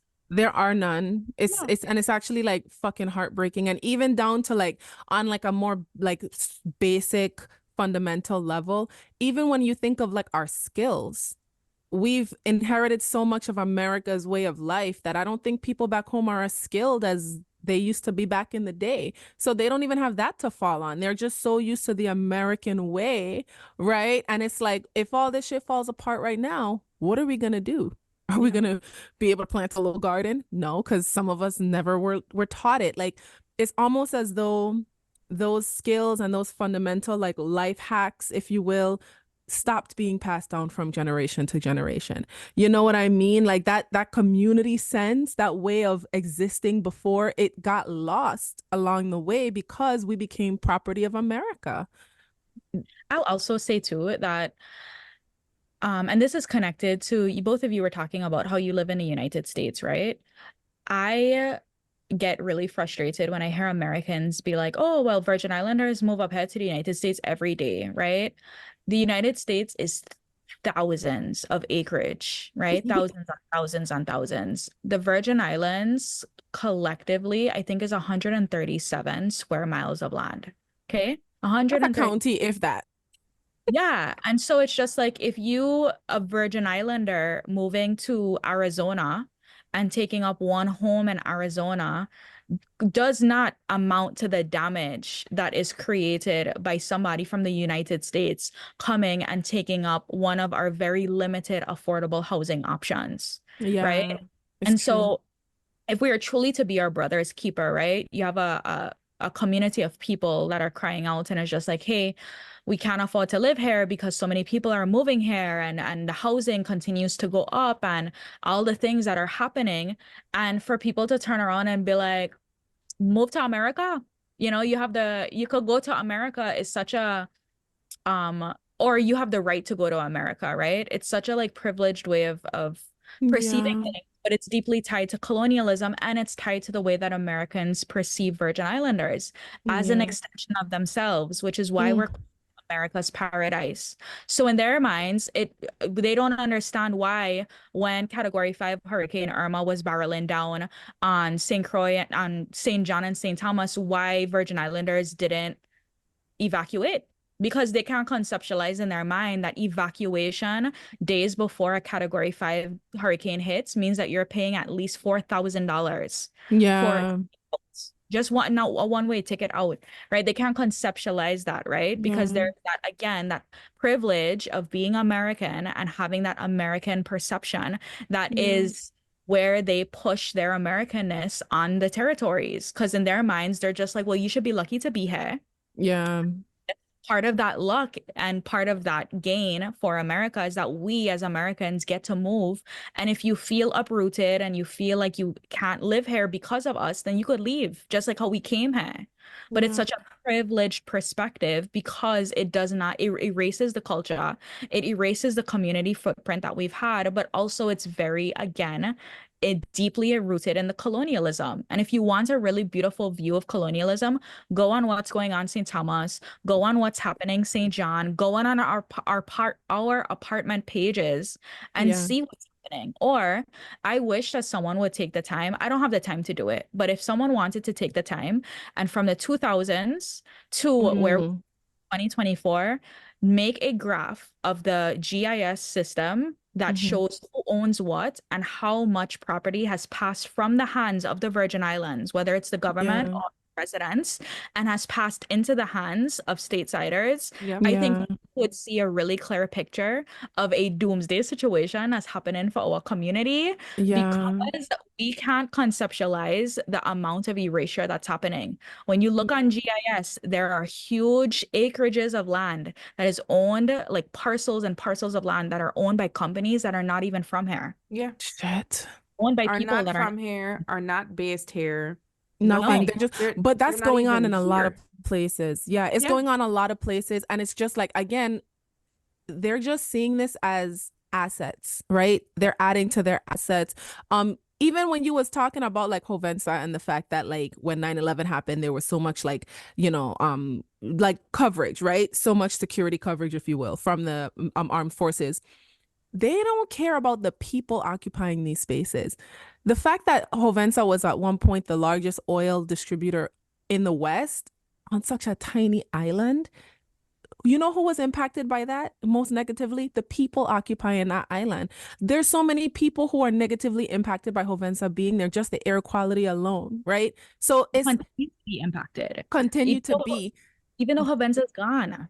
Yeah, it's an ongoing thing. So it's like these lands have never been seen as places where people are from. These have just been seen as a piece of property to place this oil refinery on, a piece of property to place this rum distillery on. You know what I mean? Like, and it's going on even in fucking Hawaii, excuse my French, but people started to discover that all these like billionaires were just buying up tons and tons of land in Hawaii, like during those fires. So it's just like the rich are continuing to just take over pieces of land, just take over areas. And I'm like, what the fuck? Like, people don't exist to those motherfuckers. That's what I'm starting to realize. And this is happening in our community. This is happening everywhere, where the rich is really the problem. Like, I'm starting to realize the 1%ers, they're not seeing people, they're seeing property to own, if you will. Their dominion, if you will. It's scary as fuck. It is. Yeah, which is why I always remind people that when we're having a conversation about capitalism, we're talking about white supremacy. When we're talking about colonialism, we're talking about white supremacy. Transfer day, white supremacy. White supremacy, yeah. All of it ties back holy shit. to this people essentially convincing themselves hundreds of years ago that they were the superior race and continuing to try to create systems to uphold that superiority in any way that they can. So a lot of us could think that this is far removed from us and that's not what's actually happening, but it is. It all ties together, and it's why it's important for us, especially as Virgin Islanders, as Caribbean people, as whoever listening to this podcast, because our listeners are majority Black, for us to talk about how colonialism impacts us. So I want to wrap up the episode with asking one final question, which is, if you could express one way where we can start to break away from colonialism as individuals, what does that look like? If there's one thing a person could do to start to unravel colonialism in some way from their lives, what does that look like? I think we have to take personal accountability in how we continue to uphold colonialism and the way that we speak, and in the way that we navigate our communities. We have a way in which we down talk the Virgin Islands, you know, like, or we'll say things like, only in the Virgin Islands could you blah, blah, blah, blah, blah. Or how come we always we elect in corrupt people for all of them corrupt in our government? That is not the case. And when we talk like that, we are continuing to uphold this colonial construct that we don't have the capacity to govern ourselves, and that we are inherently unable to do anything meaningful to progress our community forward. And so I challenge people to sit and to really consider in your minds, how am I upholding my own version of internalized colonialism? Because you cannot, I repeat, you cannot come up in a community that has a colonial blueprint over it and walk away unscathed. Everyone is upholding internalized colonialism, and it continues to feed the beast. I think one of the best ways we could do it, and I'm going to use myself as an example, when it comes to this conversation specifically, and most conversations, but especially this one, sometimes we have to be comfortable shutting the fuck up and letting the professionals speak. The reason why I say that is because I've been very transparent on this episode about my lack of knowledge in my own lineage, right? And how colonialism has affected my bloodline. But even in this conversation, for conversations like this, I like to learn from who has actually done the work. And I think that's a really good way that a lot of individuals can help to dismantle colonialism, is by zipping it, having conversation, because sometimes in conversations, you just got to listen, right? Gaining more knowledge and then sharing that information with other people like themselves who don't know enough. You know what I mean? So that, because in order for things to change, the first step is awareness. We need to continue to raise that awareness. And as that awareness continues to expand, then we start with an action plan. You know, then we say, okay, now we know what's going on. What do we need to do? And then the natural problem solvers of the community come together and we all start to solve problems. Because even when you were talking about that, that proposal from a few years ago, of changing the language, and even I think there was something else you mentioned where it would take our politicians going to Congress to have certain things change. It's like, okay, how do we make that happen and it be effective? The Constitution. Again, yes, the Constitution, having, because I think you were saying that the Virgin Islands was coming up with a Constitution, but it never actually happened. Knowing that that's something that can be done, we can't give up, right? Some of the most effective things that we get to experience right now, it didn't happen on the first go round. Hell, something interesting is one of the reasons why it can't go through is because we can't acknowledge what a native Virgin Islander is, because we want to take out all of the down island people. And so here's where colonialism comes into play. Exactly. And I think part of that, we also have to get comfortable with changing things, right? Fuck being a native Virgin Islander. There's probably one native Virgin Islander in all three. You know, we have to reimagine and we just have to accept what our territory is right now, and it's a melting pot, right? Yeah. So aside, like, we also probably just need to separate from this native land thing altogether, right? Because colonialism is the reason why we can't even identify who's native to what land, right? So we need to, you know, but before we get to that part, to answer the question, some of us just need to zip it, listen, and continue to grow the awareness. So that's the best I can offer. Yeah, I would piggyback on that to say that we really need to get into the weeds on what white supremacy is and how it impacts our everyday lives, how we interact with each other, how we see ourselves, how we see our culture. Like, a lot of the education needs to start with, okay, really and truly, how do I currently view white supremacy? Do I see it as something that's tied to just the civil rights movement in the US? Or have I actually accepted that white supremacy is everywhere all the time, that it's embedded in Virgin Islands culture, in Caribbean culture? Anywhere where there is an African diaspora, white supremacy has had its hands. Anywhere where there are people of color, indigenous people, white supremacy has found its way there too. Yes. So in what you were just saying about when we tried to do the Constitution and they started to get really down to the weeds on like ancestral and native and this and what makes this Virgin Island, like, people got really racist with it. People got really, they started regurgitating white supremacist talking points. And I remember being pissed off because there was in the Constitution, when they tried to define it, there was a cutoff for what is considered, I believe, like a native Virgin Islander. And for me, the cutoff was just before the majority of my family came from Puerto Rico. Oh, wow. And I remember being upset because I was like, most of my family, all we've ever known is the Virgin Islands. And you distinctly made this cutoff before a very prominent family made its way from Puerto Rico to the Virgin Islands and embedded itself in this community. And there's complications there. Like, I'm not saying that, you know, I get where some of the sentiment is coming from, but I think a lot of the sentiment is about making this like original Virgin Islander superior to everybody else that's here. It's a purity culture. It's and a it's in purity white thing, supremacy. and it's based in white supremacy. Yeah. And like you said, we are a melting pot. What inherently makes us Virgin Islanders is that we are that mixture of so many other things.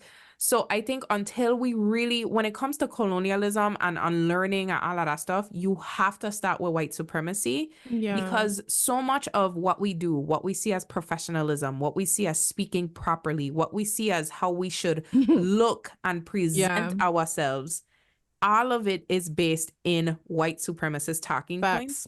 And the minute you start to unlearn that, you'll be like, why am I code switching?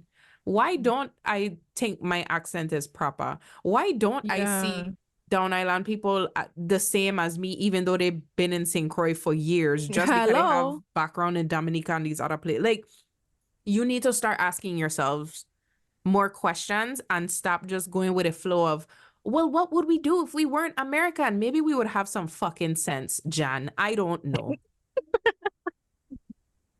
I don't know. And I go end the episode without, mostly because I have to go to walk. But I want to thank you, Gabrielle, for being here with us and having this conversation. I feel like there is never enough time to talk about this, and we could have hours long conversations about colonialism and about the work that you've done. And I'm just glad that we're having the conversations, because we never were. And I'm thankful that looking back, somebody who used to think that Transfer Day was something to celebrate is now kind of waking up and seeing it for what it actually is. And I'm happy that more people are. And I hope that this episode wakes up even more people. So I hope so. Yeah. Thank you again. Thanks. Yeah. You're welcome back anytime. Anytime, girl.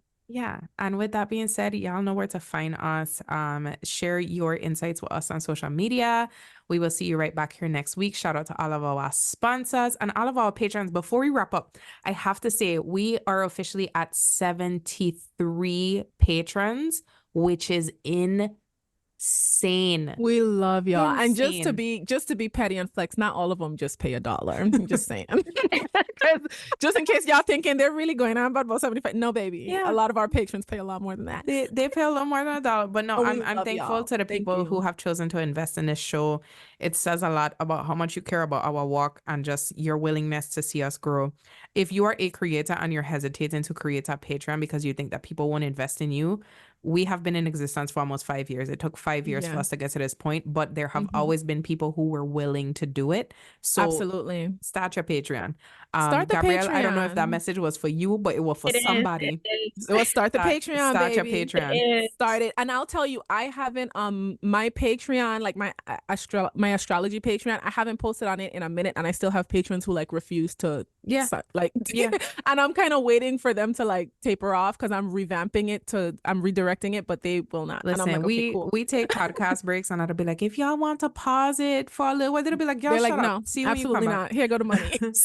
So thank you to all of our patrons. And we appreciate y'all. So Gabrielle, I'm gonna look out for yours, because I do sign up for other people's patrons. Hello. Thank you. Until this weekend. All right. Well, with that being said, we love y'all. See y'all right back here next week. And Deidre, you know the drill. Tell the people and bye. Bye. The Good Up Podcast is sponsored by the Virgin Islands Lottery. This podcast is Virgin Islands hosted and produced by Deidre Ritter and Heiza Quinones Ivory. Follow us on all social media platforms at Good Up Pod. Join the VIP section over at patreon.com/gooduppodcast and get access to exclusive bonus content, or visit our website and read more about our episodes at goodupvi.com. This season of the Good Up Podcast is proud to be sponsored by Empath Psychological Services, The Blend Collective, and Greater Changes.